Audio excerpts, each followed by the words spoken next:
ભુજમાં GK general હોસ્પિટલમાં 300 doctors હડતાળ ઉપર સ્ટાઇપેન્ડ અને એરિયર્સની ચૂકવણી ન કરાતા આક્રોશ 2 મહિનાથી રજૂઆત છતાં કોઈ નિર્ણય ન લેવાતા રોષ 1 એપ્રિલથી અમલમાં આવેલો વધારો ન ચૂકવાયો હોવાનો દાવો કરવામાં આવી રહ્યો છે।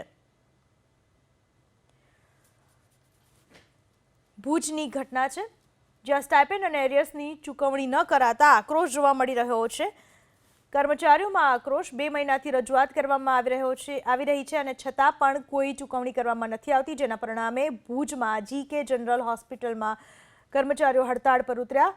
સાથે જ ડોક્ટર્સ જે છે 300 ડોક્ટર્સ છે તે હડતાળ પર ઉતર્યા છે। ભુજની ઘટના છે જ્યાં સ્ટાઇપેન્ડ અને એરિયર્સની ચૂકવણી ન કરાતા આક્રોશ જોવા મળી રહ્યો છે।